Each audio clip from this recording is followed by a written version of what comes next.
2000년 전에 그 사도 바울 선생님이 사역을 할 때 보면은 서신을 13권씩이나 쓰지 않겠습니까? 이제 편지를 보낸 거죠. 하나님의 영을, 하나님의 성령의 영을 받고 사도 바울 선생님은.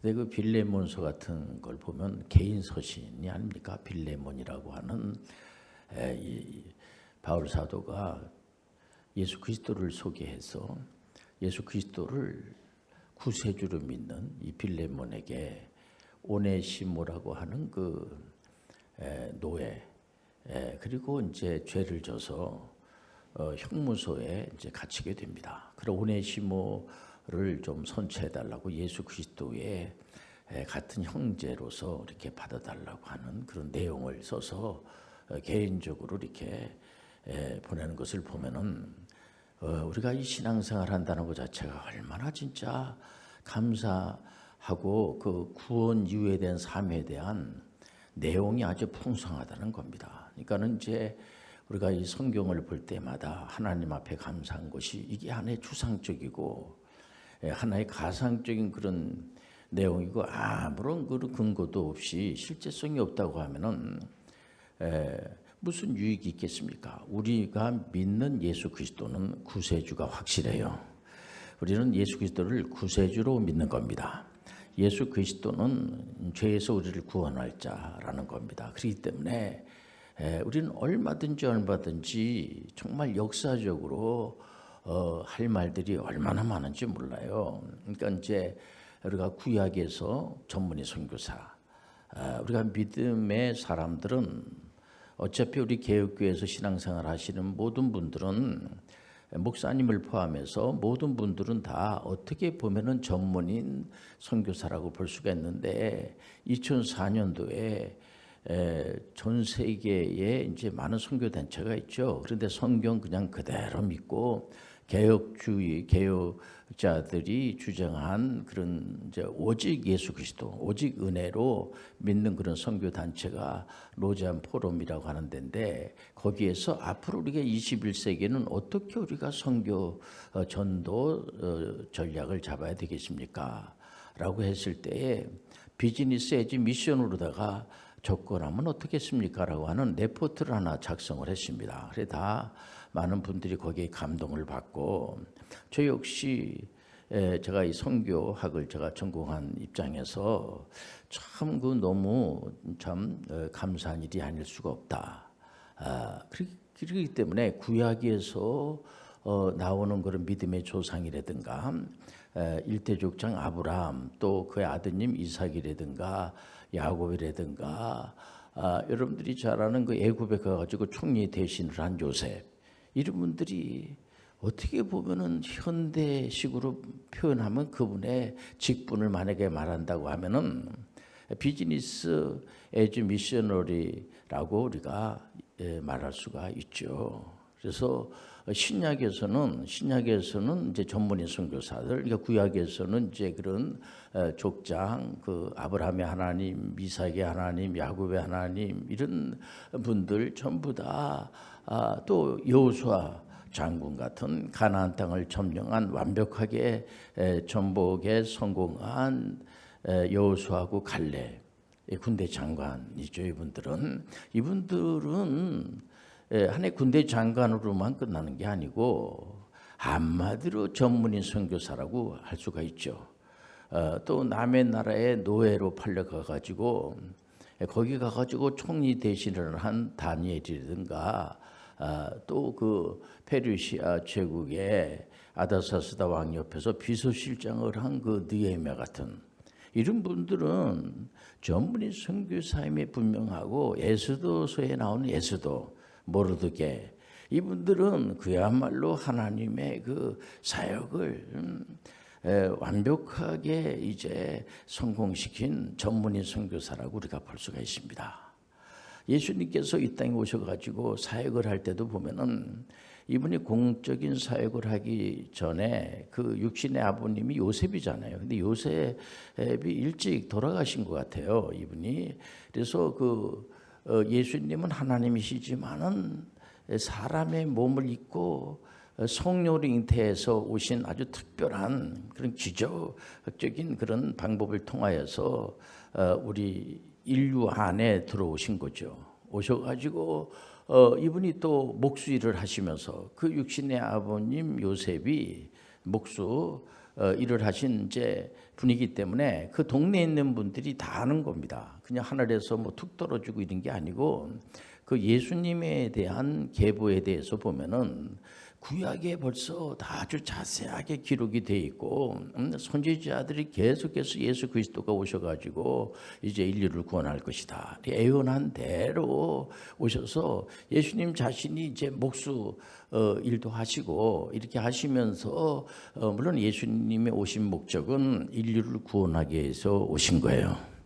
그러나 그 개혁자들이 말하는 주장하는 그 칼빈 선생님이 특히 이 직업의 그런 소명설 이런 것들은 이 우주 만물이 전부 다 하나님이 주신 은혜고 은사라고 하는 사실을 우리가 알고 있지 않습니까? 그렇기 때문에 우리가 성경을 보면서도 특히 예수님께서 직접 제자들을 다 선택하시고 그리고 교육을 하시고 물론 제자분들은 잘 교육을 받으시고 어떤 부분은 이제 이해가 잘 안 되니까 나중에 이제 여러 가지로 오해하는 부분도 있지만 끝내는 예수님께서 말씀하신 대로 예언하신 대로 부활하시고 십자가를 지셔서 이제 그 구속의 문제를 다 해결하시고 십자가를 지시고 부활하셔서 사망 권세를 물리치고 부활하시고 실질적으로 오셔가지고 40일 동안 제자분들에게 다 보여주시면서 제자분들이 이제 예수님의 그 말씀을 이렇게 들으면서 또 예수님께서 부활 승천하시고 성령을 보내주신다고 약속하신 대로 성령이 오시고 교회 시대가 열어지게 된 거예요. 이제 신약 시대가 열어지면서 특별히 그 사도 바울 선생님을 이방 선교사로 한마디로 전문인 선교사로 선택을 하셔서 사역을 이제 완벽하게 성공적으로 하는 그런 가운데에 사도행전은 이제 성령행전이라고 그러지 않습니까? 1장부터 이제 이렇게 2장, 3장, 4장, 5장, 6장, 7장, 8장에 보면은 이제 전반장에 보면은 사도 베드로의 그 활약상이 나와요. 선교 사역이 쫙 나오고 뒤로 이렇게 이제 후반장을 보게 되면 예수님께서 사도 바울 선생님을 이방 선교사로 선택을 하시고 이분이 1차, 2차, 3차 선교 사역을 하면서 그 내용이 있는 그냥 그대로 할 말이 많아요. 보니까는 이제 관계성을 얼마든지 그 우리가 말할 수 있을 정도로까지 그 성경 안에 그 서신으로다가 기록이 되어 있기 때문에 구체적인 내용이 성경 안에 다 기록이 되어 있습니다. 인물 중심의 메시지도 아주 자세하게 기록이 되어 있어요. 보면 그러니까 로마서 16장 우리가 3절에서 6절 말씀까지 보면은 바울 사도가 이제 로마 교인들에게 이 서신을 보내지 않았겠습니까? 바울은 로마 교회에 가본 적이 없어요. 근데 이분이 이제 고린도 그 지역에 있으면서 이 로마 소식을 들으면서 이제 교리에 대한 거 또 로마 교회에서 신앙생활 하시는 분들은 어떤 식으로 신앙생활 하는 것이 올바르게 신앙생활 하시는 건가. 그리고 개인적으로 그 신앙생활을 하면서 여러 가지 구체적인 그런 내용을 이제 한 분 한 분의 그 인물 중심의 분들을 이렇게 가서 인사도 드리고 이렇게 하세요 하면서 아주 겸손하게 구체적으로 기록한 내용을 우리가 볼 수가 있는데요. 로마서 16장 3절에서 5절까지 보면요. 너희는 그리스도 예수 안에서 나의 동역자들인 브리스가와 아굴라에게 문안하라. 그들은 내 목숨을 위하여 자기들의 목까지도 내놓았나니 나뿐 아니라 이방인의 모든 교회도 그들에게 감사하느니라. 또 저의 집에 있는 교회에도 문안하라. 내가 사랑하는 에베네도에게 문안하라. 그는 아시아에서 그리스도께 처음 맺은 열매니라. 굉장히 구체적이에요. 보면 이 신학의 전문인 선교사 하면은 아주 구체적으로 이제 로마에 여러분들 잘 알다시피 2000년 전이니까 로마 황제를 거의 신적인 존재로다가 이렇게 부상시키고 있을 때 예수 그리스도를 우리가 하나님으로 믿지 않습니까?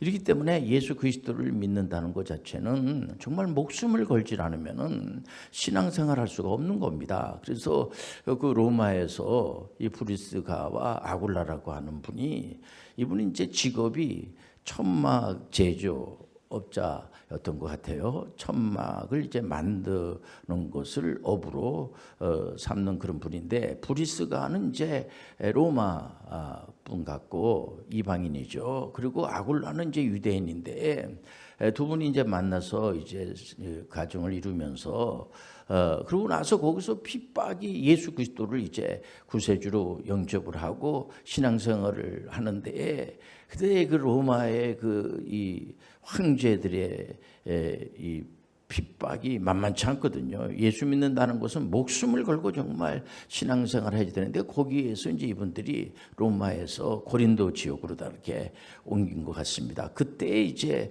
사도 바울 선생님을 만나서, 바울 사도는 로마의 그 이 핍박도 있지만은 유대인들이 바울 사도를 죽이려고 말해요. 그 생명의 위협을 가하면서 죽이려고 뭐 난리들이 아닌 겁니다. 이때에 이 브리스가와 아굴라가 같은 이제 동종 업종을 가지고 있는 장막을 만드는 천막을 이제 제작하는 그런 일을 하는데, 바울 사도 역시 그런 이제 기술이 있어가지고 이스라엘 분들은 직업을 가지고 있는 게 기술을 가지고 있는 것을 두려워하지 않는 겁니다. 여러분들 한 가지 이상의 기술을 가지고 있는 것 참 감사하지 않을 수가 없어요. 그래서 바울 사도는 이제 한 손에는 성경을 들고, 그야말로 한 손에는 직업의 전문성, 직업을 가지고 그분들하고 동종 업종에 있는 분들하고 같이 일을 하면서, 그때의 그 브리스,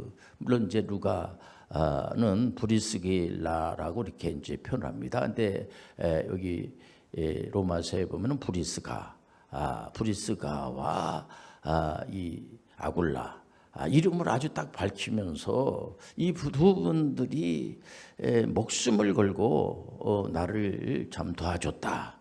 구체적이지 않습니까? 우리가 신앙생활하는 것은 구체적이에요. 아주 그 이름을 다 밝히고 있는 겁니다.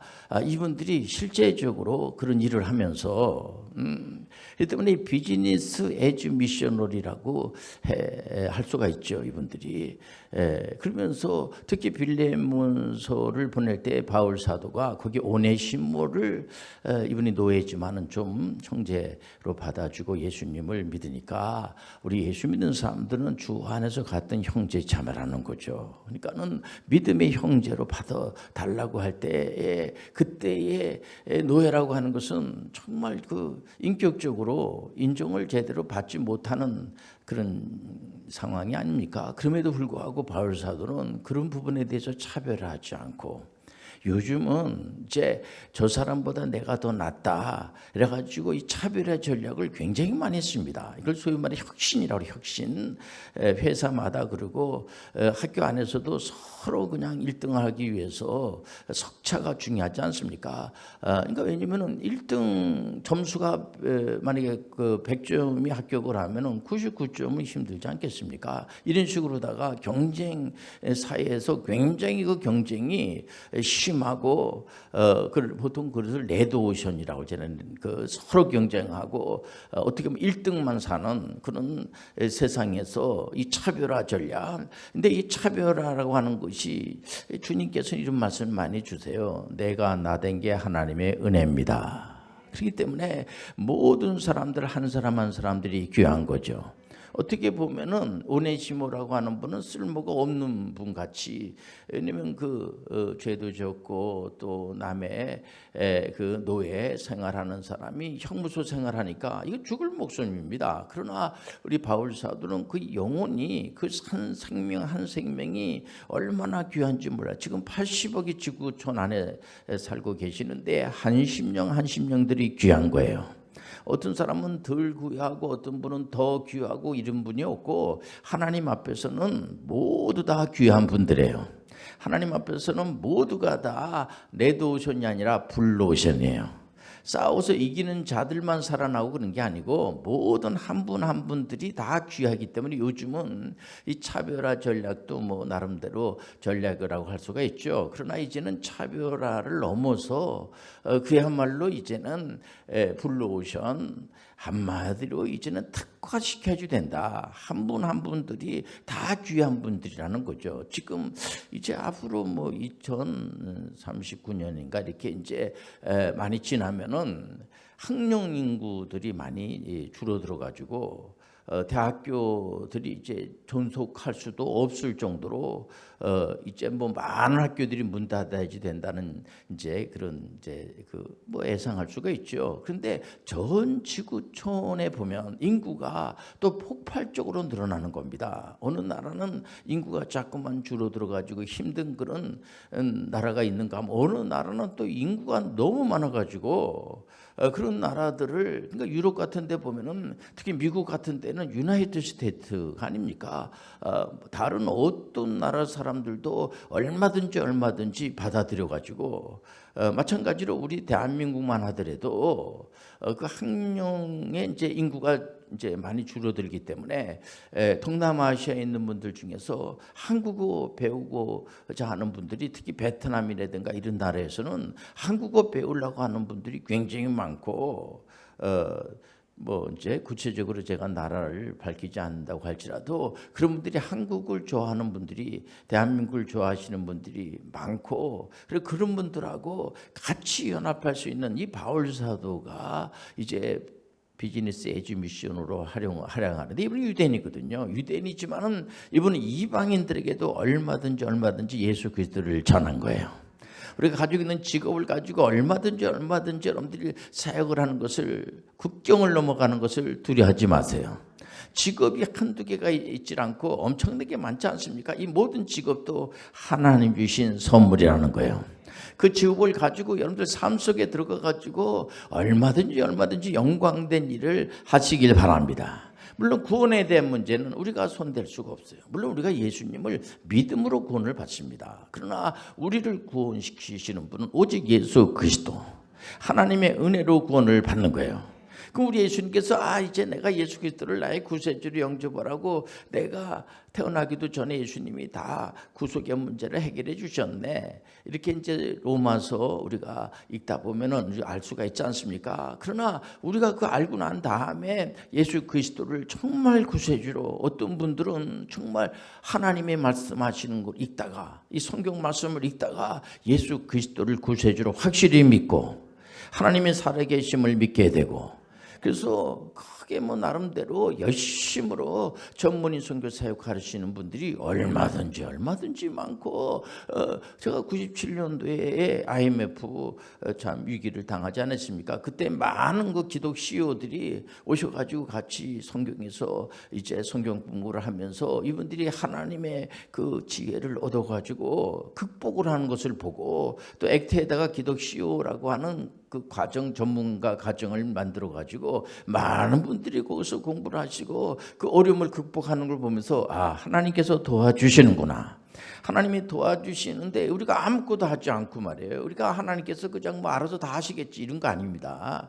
우리가 할 거는 우리가 열심히 해야지 돼요. 예수님께서 요한복음 14장 12절에도 보면 예수님의 제자분들이 잘 이해를 못했던 그런 시절에 벌써 예수님은 나를 믿으면 내가 하는 일도 할 수가 있고 나보다 더 큰 일도 할 수가 있습니다. 그 말씀이 뭐예요? 예수님께서 하신 그 사역을 예수님께서 부활 승천하시고 이제 하나님 우편에서 우리를 위해서 중보기도 하시는데 얼마든지 예수님이 그 사역하신 천국 복음을 얼마든지 전하시길 바랍니다. 그래서 전 세계가 하나라고 하는 사실을 알고 우리 신앙생활 하시는 분들은 너무 차별화 전략으로 남하고 이렇게 너무 비교하듯이 그러면 시험 드는 분들이 많아요. 우리가 이 80억이 살고 계시지만은 이분들이 똑같은 분이 한 사람도 없습니다. 그리고 이렇게 쓸데없는 분이 한 분도 없어요. 다 귀한 분들이에요. 다 하나님께서 소명을 주시고 보내주신 거야.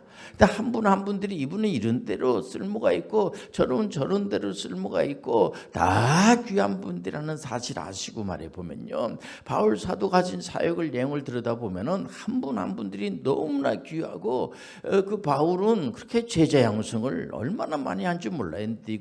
뭐 디모데나 뭐 디도라든가 또 뭐 많은 뭐 의사 누가야말로 진짜 의료 그 선교사라고 할 수가 있죠. 우리나라도 초대 우리 한국 교회에 의사분들이 많이 오셔가지고 의료 선교 사역을 하시고 또 어떤 분들은 기술을 가지고 기술 선교사. 그러니까는 결국은 뭐냐면 모두 우리가 계획해서 신앙생활 하시는 분들은 모두가 전문인 선교사예요.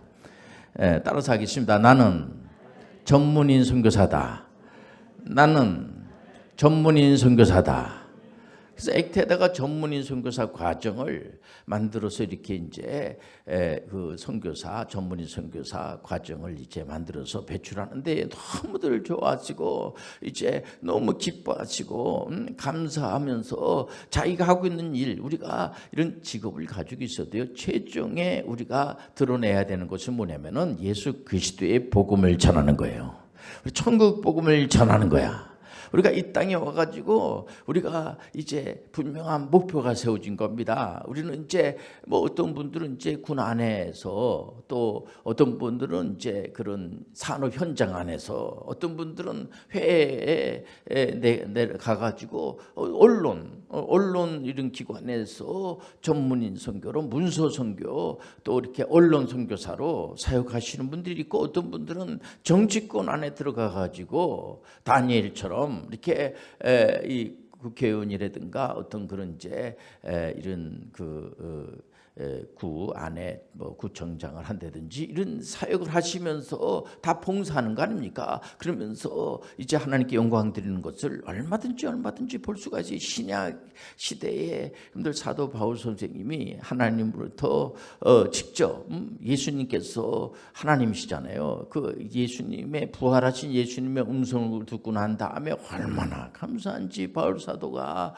너무 고맙게 생각하면서 쉼 없이 역동성적인 그런 세계관을 가지고 건강하게 선교 사역을 하는 걸 볼 수가 있어요. 그분은 끝까지. 그래서 바울 사도는 국경을 넘어가서 복음을 전하는데 그걸 두려워하지 않고 가서 이 복음을 선포하면 그것이 중심이 되는 거예요. 얼마든지 우리가 복음을 전할 수가 있어요. 우리가 기도하면서 어떤 분들은 어학에 이제 능한 분들이 있는가, 어떤 분은 어학이 좀 이제 잘 안 된다는 분들도 보면 하나님 주시는 그 선물, 은사 선물을 받으셔가지고 얼마든지 말씀을 잘 이렇게 외국어로도 잘하고 하는 분들도 볼 수가 있습니다. 보면은. 그렇기 때문에 안 되니까 우리가 오늘 이런 시간에 하나님 앞에 구하면, 예수님의 이름으로 구하면 얼마든지 예수님께서 주신다는 거죠. 예수님께서는 이제 당신들의 이름으로 기도하지 말고 예수 그리스도의 이름으로 얼마든지 여러분들 기도하면 하나님이 응답해 주십니다. 어떤 분들은 예수님의 구세주로 잘 믿어지질 않고, 어떤 분들은 하나님이 창조주 하나님으로 믿어지질 않고, 내가 이 피조물 사람이라고 하는 거 이것이 잘 믿어지질 않고, 내가 어떻게 이 땅에 왔으며 어떻게 살아야지 되고 어디로 가야 되는지 내가 잘 모르는데, 그런 문제 어떻게 보면은 참 심각한 문제죠. 근데 이 문제도 예수 그리스도의 이름으로 교회에 나와가지고 기도하면 하나님께서 응답해 주십니까? 그렇게 질문하는 분들이 있어요. 얼마든지 여러분들 말씀을 믿음은 들으면서 나니까 말씀을 들으면서, 예수님의 이름으로 그게 잘 믿어지지 않으니까 예수님이 구세주라는 사실을 정말 믿을 수 있도록 해 주세요. 그래서 많은 분들이 하나님의 음성을 들었다는 분들 보면은 어떤 귀로다가 뭐 이렇게 소리를 들었다 이런 것보다도 마음으로 우리 가운데 하나님의 영이 임재하신 거예요. 마음으로 이렇게 하나님께서 들려주셔서 예수 그리스도가 구세주로 믿어지게 되고, 또 무릎을 꿇고 하나님 말씀 읽으면서, 야, 이런 참 귀한 말씀 하나님이 나한테 주셨구나. 저는 이 말씀이 정말 이게 나하고는 전혀 관계없는 줄 알았더니 살아서 꿈틀거리는 거예요. 하나님 말씀은 여러분들 역사하시는 그런 능력이 있어요. 하나님 말씀 붙들고 여러분들 기도하시길 바랍니다.